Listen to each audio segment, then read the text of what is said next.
রাতের আকাশ মেঘে ঢাকা, কখন জানি বৃষ্টি নামবে এমন অবস্থা। কালো মেঘের চাদরে মুড়ানো আকাশের দিকে চেয়ে ব্যালকনিতে দাঁড়িয়ে তনুজা, দুই হাত বুকে ভাঁজ করে উদাসী হয়ে ভাবনার সুতো ছড়িয়ে ভাবতে মশগুল। হঠাৎ দরজায় নক করার শব্দে ভাবনার সুতোয় টান পড়ে পরপর সুপরিচিত মিষ্টি কণ্ঠস্বর আসল। ভাবিমুনি, আছো? এগিয়ে স্মিত হেসে বলে তনুজা। হ্যাঁ নীতি, ভেতরে এসো। নীতি বিনিময় মিষ্টি হেসে ভিতরে ঢোকে। তনুজা মৃদুস্বরে বলল, বসো। নীতি ছোট করে শ্বাস ফেলল, ব্যস্ত কণ্ঠে বলল, পরে বসবো, এখন নয় ভাবিমনি। যে জন্য আসা, নানু আপু পাঠালেন আমায়। নানু আপুর এক খালাতো বোন, সাথে ছেলের বউ, নাতির বউ, এক কথায় বলতে গেলে পুরো ফ্যামিলি এসেছে। এদিকে তাদের কোন এক আত্মীয়ের বাসায় বউ ভাতের দাওয়াত ছিল। সেখান থেকে ফেরার সময় নাকি ভাবলেন নানু আপুকে একবার দেখে যাবেন, তাই এসেছেন। এখন ভাইয়া বিয়ে করেছে শুনে ভাইয়ার বউ দেখার জন্য উন্মুখ হয়ে বসে আছে। নানু আপু তোমাকে নিচে যেতে বলেছেন। তনুজা আলতো হেসে বলল, আচ্ছা। নীতি সতর্ক কণ্ঠে বলল, নানু আপু আমাকে বলে দিয়েছে তারা যেহেতু তোমাকে এই প্রথম দেখবে, তাই একটু পরিপাটি হয়ে আসতে, মানে একটু সাজগোজ করে। তনুজা কপাল কুঁচকে তাকিয়ে ছোট করে বলল, তাই? হুম। নানু আপুর এই খালাতো বোনটা না খুব শুচিবাই, আর কেমন খুঁতখুঁতে, সব কিছুতেই নাক সিটকানোর নেচার তার। আবার মান্ধাতার আমলের চিন্তা ভাবনায় মন মস্তিষ্ক ঘেরা। আমার তো বুড়িটারে চরম লেভেলের অ্যালার্জি লাগে। মাত্র 5 মিনিট ওখানে ছিলাম, তাই বিরক্তিতে আজকের মতো নিচে যাওয়ার শখ মরে গিয়েছে আমার।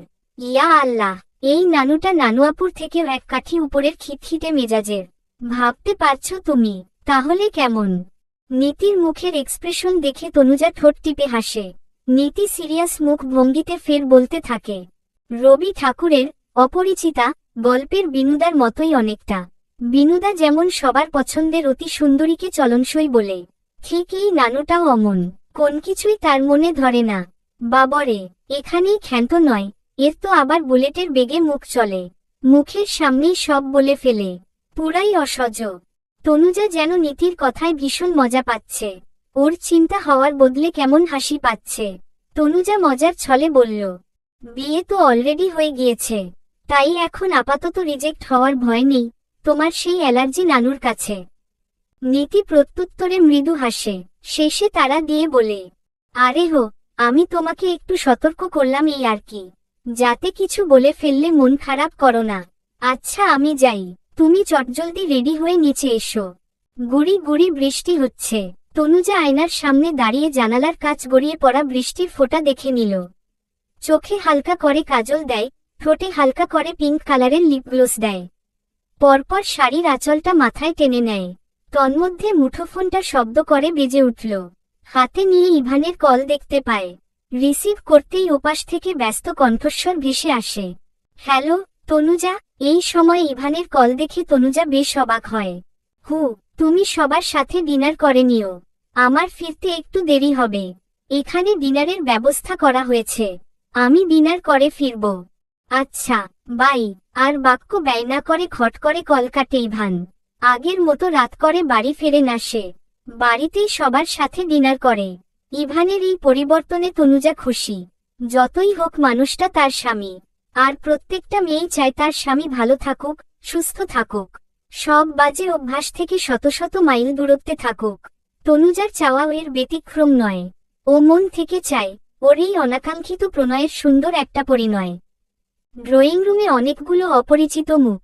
তনুজা নিচু গলায় সালাম দেয়। শুভ্র রঙা আটপৌরে শাড়ি পরনে বৃদ্ধা মহিলা কপালে ভাঁজ ফেলে খুঁটিয়ে খুঁটিয়ে দেখছে তনুজাকে।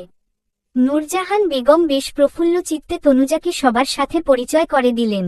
অতিথি প্রৌঢ়া মহিলাটি বেসাময়িক গলায় কুশলাদি বিনিময় করল। নীতির কথিত অ্যালার্জি নানু ফারিদা বেগম দ্রুতে ঢেউ তুলে নাকমুখ কুঁচকে বলে উঠলেন, নুরি, নাতবউ দেখতে মিষ্টিই আছে, তবে গায়ের রংটা একটু চাপা। গায়ের রং আরেকটু উজ্জ্বল হলে ছেলের সাথে ভালো মানাতো। মির্জা বাড়ির বড় বউ দর্শনধারীতে বেশ কমই হয়ে গেল না। নূরজাহানের মুখে বিরক্তির ছাট পড়ে পরপর কণ্ঠে গাম্ভীর্য বজায় রেখে বললেন, হ্যাঁ বিয়ে শাদীর ক্ষেত্রে দর্শনধারীও একটা বড় বিষয়, তবে শুধু দর্শনধারী দেখে তো মূর্খরা। আমার মনে হয় গুণ আগে দেখতে হয়, আদব কায়দা লেহাজ আগে দেখতে হয়। সংসারের জন্য এসব বিষয়ই জরুরি। যাত্রাপালার অভিনেত্রীরাও তো ঢের সুন্দরী, কিন্তু তাদের দিয়ে কি সুন্দর সংসার হয়? সভ্য সমাজের মানুষ কি তাদের ঘরে তুলতে চায়? কয়েকটা প্রশ্নের বানে থিতু হয় ফারিদা বেগমের মুখ। ওই তো ওপাশের সোফায় ওনার নাতির বউ পায়ের উপর পাতুলে বসে ফোন স্ক্রোল করছে। এটা নূরজাহানের কাছে দৃষ্টিকটু ঠেকল। এখানে বয়োজ্যেষ্ঠ সবাই আছে, তাদের মাঝে এভাবে বসা মোটেই শোভা পাচ্ছে না। বরং মেয়েটার মধ্যে আদব কায়দার যথেষ্ট অভাব, তা বলার অপেক্ষা রাখে না। এদিক দিয়ে তনুজাকে নিয়ে নূরজাহান গর্ব বোধ করেন। মেয়েটা আহামরি সুন্দরী না হলেও যথেষ্ট বিনয়ী আর ভদ্র। ঘড়ির কাঁটা রাত 11টার ঘর পেরিয়েছে। আকাশ ভেঙে ঝমঝমিয়ে বৃষ্টি হচ্ছে। বাংলা বর্ষ পঞ্জিকায় অগ্রহায়ণ মাস চলছে। অগ্রহায়ণের প্রথম সপ্তাহ, আর এদিকে বসুন্ধরায় ঠেকেছে আষাঢ়িয়া বর্ষণ নামছে। জানালার কাচ টেনে দিতে গিয়ে তনুজার মুখে বৃষ্টির ছাট ছিটে আসে। ইভান খানিকক্ষণ আগেই ফিরেছে। ফ্রেশ হয়ে ওয়াশরুম থেকে বেরোতেই দুম করে পুরো রুম অন্ধকারে ঢেকে যায়। হঠাৎ কি হলো বুঝতে না পেরে ইভান বলে উঠল, কি হলো? তনুজা অন্ধকারে যেখানে দাঁড়িয়েছিল ওখানে দাঁড়িয়েই বলল, বৃষ্টি হচ্ছে তো প্রচুর। লোডশেডিং হয়েছে। তবে আলো নিভে গেল যে। আইপিএসের প্রবলেম হয়েছে নাকি? কথাটা বলতে বলতে অন্ধকারে হেঁটে গিয়ে হাতড়ে ফোন বের করে ইভান। পরপর ফোনের ফ্ল্যাশ অন করে। ফোনের মৃদু আলোয় তনুজা উল্টোদিক ঘুরে এক হাতে জানালার সফেদ পর্দা টেনে দিতে দিতে বলল, হ্যাঁ, আইপিএসের প্রবলেম হয়েছে। সন্ধ্যায় বিদ্যুৎ কয়েকবার আপডাউন করছিল, সেই সময় হঠাৎ করে আইপিএসের প্রবলেম হয়। ইভান ভেজা চুলগুলো হাত দিয়ে ব্রাশ করতে করতে শুধাল, চলছে না। এখন যে প্রবলেম হয়ে গেল। বৃষ্টির সময় কারেন্ট নেই। আগে থেকে আমাকে জানালে আমি মেকারকে পাঠাতাম, আর নয়তো একটা ব্যবস্থা করা যেত। মামুনি কথা বলেছেন, রাতেই তো হয়েছে, সকালে সারানোর লোক আসবে। ইভান বিরক্তিতে শব্দ কাটল। পরপর বলে উঠল, বাম পাশের ড্রয়ারে দেখো ক্যান্ডেল আছে। তনুজা খুঁজে বড় বড় সুগন্ধিযুক্ত কয়েকটা ক্যান্ডেলের মধ্য থেকে একটা হাতে তুলে নেয়। রঙিন ক্যান্ডেলগুলো বেশ নজরকাড়া। কিছু ভেবে তনুজা বলল, এখন তো এটা জ্বালাতে অন্ধকারে কিচেনে যেতে হবে লাইটার আনতে। ওয়েট, আমি ব্যবস্থা করছি। তোমাকে কিচেনে যেতে হবে না। সমস্যা নেই, আমি যেতে পারবো। আপনাকে কষ্ট করে কিচেনে যেতে হবে না। দেখা গেল কষ্ট করে কিচেনে গেলেন, অথচ তন্নতন্ন করে খুঁজেও লাইটার পেলেন না। তখন শেষমেশ আমাকেই যেতে হবে। তোমাকে বা আমাকে, কাউকেই এখন লাইটার আনতে কিচেনে যেতে হবে না। এখান থেকেই আমি ব্যবস্থা করে দিচ্ছি। তনুজা ঠোঁট উল্টাল। পরপর ভাবল কোন জাদুটাদু করে আলো জ্বালাবে। আশ্চর্য, উনি ম্যাজিক জানে নাকি? আজগুবি ভাবনায় নিজের উপর নিজেই বিস্মিত হয় তনুজা। ইভান কাঙ্ক্ষিত জায়গায় খুঁজে একটা লাইটার বের করে আনে। তনুজার দিকে এগিয়ে যায়। তনুজার হাতে ক্যান্ডেল। ইভান হাত দিয়ে লাইটারে চাপ দেয়। এমন সময় তনুজা প্রশ্ন করে উঠল, আপনি সিগারেটও খান? ছেলেদের কাছে এছাড়া তো গ্যাস লাইটার থাকার কথা নয়। তাই ভেবে সোজাসুজি প্রশ্ন করে ওঠে তনুজা। ইভান আগুন জ্বালাতে জ্বালাতে বলল, আগে খেতাম মাঝে মধ্যে, তবে আপাতত বর্তমানে কোনোটাই খাই না। না ওয়াইন আর না সিগারেট। ওহ। তনুজার হাতে ক্যান্ডেল মৃদু দীপ্ত আলো ছড়াচ্ছে। ইভান চোখ তুলে তনুজার দিকে চাইল। বাসায় ফিরে এতক্ষণে তনুজার মুখাইবে দৃষ্টি যায় তার। আচমকা ইভানের দৃষ্টি আটকায় তনুজার কাজল টানা মৃগনয়নে। তনুজার মুখে বৃষ্টির ছাট ক্যান্ডেলের দীপ্ত আলোয় মুক্ত দানার মতো চিকচিক করছে। দারুণ মোহনীয় লাগছে। ইভানের পলক পড়তে ভুলে যায়। কিছু ভেবে তনুজা শুধায়, আচ্ছা, এই ক্যান্ডেলগুলো আসলো কি করে? না মানে কোনো উপলক্ষে এনেছিলেন? ইভান তনুজার মুখাইবে দৃষ্টি রেখেই শান্ত কণ্ঠে জবাব দেয়, এই ক্যান্ডেলগুলো অনেকদিন আগের। এগুলো কক্সবাজার থেকে এনেছিলাম। বন্ধুদের সাথে ট্যুরে গিয়েছিলাম, সবাই নিয়েছিল তাই দেখাদেখি আমিও বেশ কিছু নিয়েছিলাম। বেশ কয়েক প্যাকেট এনেছিলাম, সবাইকে দেওয়ার পর কয়েকটা নিজের কাছে রেখেছিলাম। আগে কখনো প্রয়োজন পড়েনি। তনুজা স্মিত হেসে বলল, ভালোই হলো আজকে কাজে দিল। তনুজার মুখে স্মিত হাসি ইভান মুগ্ধ চোখে চেয়ে দেখল। হৃদয় দোলা দিয়ে যায় ওর। হালকা হাসি মাখানো মুখটা বড্ড বেশি মায়াবী আর আকর্ষণীয় লাগছে। তনুজা পিছু ঘুরতে নেয়। এমন সময় হঠাৎ হাতে টান পড়ে। পিছু ফিরে দেখে ইভান তার কোমল হাতখানা ধরেছে। তনুজা প্রশ্নাবোধক চাউনিতে চায়। ইভান নির্লিপ্ততা জবাব দেয়, উহু, ভালো নয়, বরং বড্ড খারাপ হলো। তনুজা গোলগোল চোখ করে নির্বোধের মতন চাইল। টলটলে নির্মল স্বচ্ছ চোখ দুটোতে প্রশ্ন খেলে যায়, মানে? যার অর্থ সেকেন্ডেই পড়ে নেয় ইভান। তাই তো নিজে থেকেই পরপর প্রত্যুত্তর সাজিয়ে নেয়। 2 কদম এগিয়ে তনুজার মুখের দিকে ঝুঁকে ঠান্ডা স্বরে বলল, ক্যান্ডেলের দীপ্ত আলো, সাথে বৃষ্টি ভেজা আলতো হাওয়া, কাজল কালো স্নিগ্ধ সরল টানাটানা মৃগ আখিজোড়া আমাকে বেসামাল করে তুলছে। হৃদয় অজস্র শিহরণ চলছে, বইছে প্রলয়কারী ঝড়। How can I control? কথাগুলো শ্রবণে দিয়ে পৌঁছাতেই লজ্জায় আস্ত হয় তনুজা। তড়িৎ বেগে মাথা নুইয়ে নেয়। গাল দুটো লজ্জায় তসতসে লাল হয়ে যায়। ইভান তনুজার হাত থেকে ক্যান্ডেলটা নিয়ে পাশে ওয়ার্ড্রোবের উপর নামায়। পরপর এক হাতে তনুজার কোমর জড়িয়ে ধরে দূরত্ব ঘুচায়। শাড়ির আঁচল ভেদ করে উন্মুক্ত কোমরে ইভানের ঠান্ডা হাতের ছোঁয়া পেতেই শিরশির করে ওঠে গা। বুকটা রীতিমতো দুরুদুরু কাঁপতে থাকে। হিমালয় পর্বতের মতো হিম শীতল হয়ে আসে তনুজার গোটা শরীর। ইভানের গরম নিঃশ্বাস চোখে মুখে পড়তেই ঘনপল্লবগুলো সদ্য ফোটা কচি ফুলের ন্যায় তিরতির করে দুলতে লাগল। কাঁপছে তনুজার আকর্ষণীয় ওষ্ঠ। মুহূর্তেই পৃথিবী ভুলে যায় ইভান। ঘুমিয়ে থাকা পুরুষালী সত্তা ঝিমঝিময়ে উঠল। ঘোরলাগা দৃষ্টিতে চেয়ে কণ্ঠে এক সমুদ্র মায়া ঢেলে ডাকল, তনুজা। তনুজার হার্টবিট ফাস্ট হচ্ছে। দম বন্ধ বন্ধ ঠেকেছে। তনুজা এত আদুরে মায়া জড়ানো ডাকটা উপেক্ষা করতে পারল না। দৃষ্টি নুইয়ে রেখেই অস্ফুটে আওড়ায়, হু। কাজল কালো চোখে, হালকা গোলাপি রঙে রাঙানো শুষ্ক ঠোঁটে তোমাকে ভীষণ সুন্দর লাগছে। শুধু ভীষণ বললে ভুল হবে, ভয়ঙ্কর সুন্দর লাগছে। তনুজা লজ্জায় ডুবল, আর্দ্রতায় গাঢ় হল। ইভান মাথাটা নুয়ে তনুজার কপালে কপাল ঠেকায়। চোখ দুটো বুজে নিয়ে আওড়ায়, সৃষ্টিকর্তার কত সুন্দর সুনিপুণ সৃষ্টি। জোড়ায় জোড়ায় করেছেন সৃষ্টি। আমরা শুধুই আগে হয়রান হই। লাইফ পার্টনার বেছে নিতে হারাম রিলেশনে যাই, অথচ প্রত্যেকের জন্য জীবন সঙ্গী সৃষ্টিকর্তাই ঠিক করে রেখেছেন। শুধু একটু ধৈর্য ধরে অপেক্ষা করতে হয়। নিশ্চয় উত্তম কিছুই হবে। তারপরও কিছু হলে সেটা তো পরীক্ষা। বাট হতাশ হতে নেই ভাগ্যর উপর। একটু থেমে, তোমার সাথে আমার ভাগ্য জোড়া ছিল। আমি আমার সেই ভাগ্যকে সুপ্রসন্ন মনে করি। প্রণয়ের সুতোয় আমরা দুজনে বাধা পড়েছি। প্রণয়ের সেই বাঁধন শক্ত দৃঢ় মজবুত করতে চাই। তোমার কাছে আমার বেশি কিছু চাওয়ার নেই।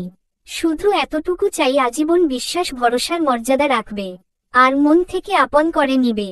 ব্যাস, তাতেই চলবে। আমার জন্য পুরো পৃথিবীর দরকার নেই। শুধু বিশ্বস্ত একজন তুমি থাকলেই হবে। সেই তুমিটা একমাত্র তনুজা। তনুজার শরীরের কম্পন ক্রমশ বাড়ছে। চৈত্রের খরার ন্যায় কণ্ঠনালী শুকিয়ে চৌচির হয়ে আসছে। জিহ্বা ভারী হয়ে আছে, বাকরুদ্ধ হয়ে আছে ও। বলতে চেয়েও কোথায় যেন এসে ভয় আতঙ্কে আটকে যাচ্ছে। ইভান বড় করে শ্বাস টেনে নেয়। পরপর তনুজার থুতনি ধরে উঁচু করে ইভান। তনুজার চোখ দুটো বোজা। ইভান সে চোখে চেয়ে বলল, তনুজা, তাকাও, তাকাও আমার চোখের দিকে। তনুজার পায়ের তালু অবধি শিরশির করে উঠছে। কেমন অদ্ভুত অনুভূতিতে ওষ্ঠাগত হচ্ছে তনুজার প্রাণ। কাপা কাপা পলক তুলে চায়। ইভানের দৃষ্টি বড্ড শান্ত। ওই শান্ত চোখে চাইতেন তনুজার তনুমনে একফালি শীতল স্নিগ্ধ প্রশান্তির বাতাস বয়ে যায়। ইভানের মুখটা তনুজার সফট গাল ছুঁই ছুঁই। তনুজার গালে ডান হাতটা আলতো করে রাখে ইভান। সম্মোহনী নজরে তাকিয়ে ঠান্ডা গলায় বলল, দিন দিন মারাত্মকভাবে তোমার মায় নিজেকে জড়িয়ে ফেলেছি।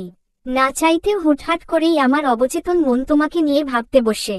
চাই তোমার সান্নিধ্য। Unbelievable but true, Tanuja, I love you. I really love you. শেষের কথাগুলো তনুজার কানে বারকয়েক বাড়ি খায়। কেমন মন্ত্রমুগ্ধের ন্যায় শোনাল। তনুজার মেরুদণ্ডের শিরদাঁড়া দিয়ে শীতল স্রোত বয়ে যায়। অনুভূতির জোয়ার বইছে ওর মনে প্রাণে। একদিকে ভালোলাগা, আবার অন্যদিকে অজানা আতঙ্ক, সব মিলিয়ে তনুজার টালমাটাল নাজেহাল অবস্থা। মস্তিষ্ক অসাড় হয়ে আসে ওর। আচমকা তনুজা ইভানের বুকে মাথা ঠেকায়। থেমে থেমে ধীমে স্বরে আওড়ায়, ইভান, আমি জানি, আমি বুঝতে পারি আপনার চোখের ভাষা। মিথ্যে নয় আপনার কথা, অবিশ্বাস্য নয়। ইভান, আমিও আপনাকে ফিল করি। ইভান, আমার ছোট্ট একটা রিকোয়েস্ট, কখনো আমাকে ভুল বুঝবেন না, প্লিজ। ইভানের হৃদস্পন্দন যেন ক্ষণিকের জন্য থমকাল। তনুজা এতটা কাছে আসতেই অনুভূতিরা বেপরোয়া বেসামাল হয়ে উঠল। তনুজার শ্যাম্পু করা চুলের ঘ্রাণ, সাথে মেয়েলি মিষ্টি গন্ধটা ইভানকে পাগল করে তুলছে। অনিয়ন্ত্রিত অনুভূতির ঢেউ খেলে গেল। মন মস্তিষ্ক আয়ত্তে রইল না। বাইরের দমকা হাওয়ার মতোই ইভানের মনে অনুভূতির তাণ্ডব শুরু হলো। বৃষ্টি ভেজা স্নিগ্ধ প্রকৃতি, তারপর ব্যক্তিগত নারী, দুটোই ইভানকে উস্কে দিল। ইভান শুকনো ঢোক গিলে নেয়, বড় বড় শ্বাস ফেলে এক হাতে তনুজার চুলে আটকানো কাঠি খুলে দেয়। মুহূর্তেই পিঠ জুড়ে ছড়িয়ে পড়ে তনুজার সুবিন্যস্ত ঘন কালো চুল। ইভান তনুজার চুলে মুখ ডুবায়।